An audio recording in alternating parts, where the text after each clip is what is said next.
सत्तेचा वापर कसा केला जातो याचं हे धडधडीत उदाहरण आहे. आणि म्हणजे अशांच्याकडं मात्र अशांच्यासाठी मताची अपेक्षा करणं आम्हाला योग्य वाटत नाही. आम्हाला माहिती आहे, मतांची संख्या माहिती आहे. मतं एकंदर जी आहेत राज्यसभा आणि लोकसभेची ती आमची कमी आहेत.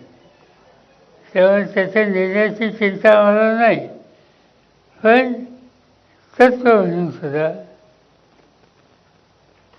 उद्धव म्हणजे राज्याच्या मुख्यमंत्र्यांची जी विनंती होती ती स्वीकारणं शक्य नाही आणि त्याची कारवाईसुद्धा मी आपल्याला सांगितलेली आहे.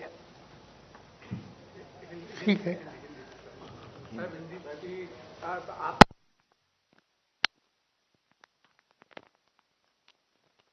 राज्यपाल रहे हैं सीपी राधाकृष्णन और उनको वोट करना चाहिए एनसीपी शरद पवार ग्रुप को, आपको फोन किया था और उन्होंने कहा कि आपसे रिक्वेस्ट की है. ये तो मैंने कहा शुरू है ना कि भाई मुझे देवेंद्र फडणवीस का टेलीफोन आया था और उन्होंने रिक्वेस्ट की कि जो उनका कैंडिडेट है वो यहाँ के राज्यपाल है और महाराष्ट्र का राज्यपाल होने के बाद हम सब लोगों को उन्हें मदद करनी चाहिए. वो करिए कि जिसका स्वीकार करना हमें पॉसिबल नहीं था.